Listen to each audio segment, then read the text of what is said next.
Hi, everybody. It's Dr. Stephanie D. Burroughs, president of Stephanie Speaking. I'm excited to be sharing with you a couple of quick tips this evening.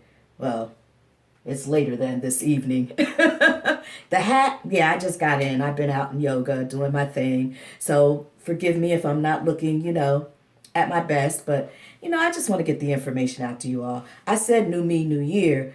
And in one of my earlier videos at the beginning, I think it was the first one of the year. And so going after this, sharing this information, putting it out there to you all, I got to do it however I am. Work with me, okay? Anyway, today is all about you don't have to be the prime. And what I mean by that, well, think about this for a minute. How many of you have wanted to go after a contract and you held back because you didn't see how you could possibly fulfill all of the requirements? And you thought, there's no way I can do this. I don't know certain portions of the work that needs to be done. I'm great at this one piece, but what about the rest? Well, you don't have to be the prime. That's what collaboration is all about today. Everyone's talking about collaboration and teaming. Teaming has been going on for a long time, but many people have missed that boat. So now's your chance to jump on. In addition to that, there's joint ventures. Now, depending on who you're going after business with, of course, there are very, very strategic joint ventures that take a lot of time to put together legally.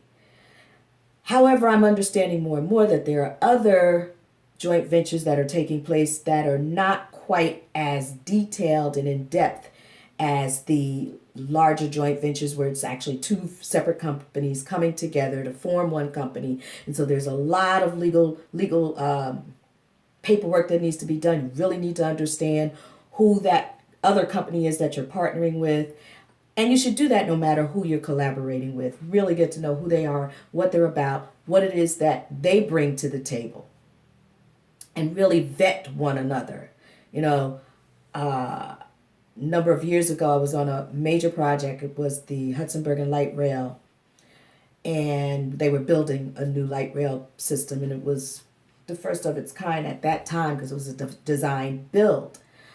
Well, anyway, I was working as the project director for the DBE Support Center, Disadvantaged Business Enterprise Support Center. And the company under which I was consulting had gone ahead and was bought out by someone else. So the person was selling their company. Someone else bought the company. However, there were some challenges. And those challenges were very serious. And unfortunately, it appears, and I don't know the details, but it appears that full disclosure hadn't been made. So eventually, that company had to fold.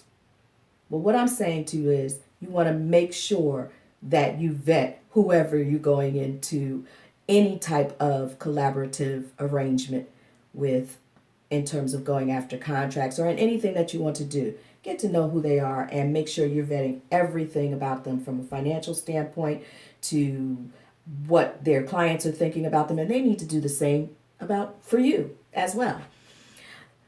Well, why I'm bringing this up is because there's a lot of work out there that you don't have to miss out on. If you begin now to cultivate collaborations, getting to know the companies and what they have to bring to the table. For instance, let's say you're a construction company and you're here on the East Coast, but let's say you're bidding on a federal contract and the work is out somewhere in central United States in another state. It doesn't mean you have to turn away from that opportunity. It doesn't mean you have to move out there and hire people and so forth. But you may collaborate with, you may team with, you may subcontract. Let's not forget about subcontracting. Subcontract to a firm that's already out there. And there's so much more to this process, so this is not the time for me to discuss that. But what I'm saying to you is you don't have to walk away. If you know you have something that's of value that you can perform with excellence on that contract, and it's a good piece of the work, a large piece of the work, at least 50%, then you have the opportunity to start right now building relationships wherever it is you would like to be able to perform the work, even though you're not there physically. Right now, start building those relationships. Don't walk away from an opportunity just because you think you can't fulfill all of the requirements. There's others out there. There are others out there with whom you can collaborate, joint venture, subcontract, team. And for those more experienced companies, I would say joint venture if it works in that particular instance. I hope this is all making sense to you. And I guess that's all I got to say about that right now. But as always, and I'm just bringing to you and sharing with you because I got this energy that I just brought back with me from my yoga class. And absolutely phenomenal. So the light in me bows to and honors the light in you. Find your light. Live in your light. Namaste.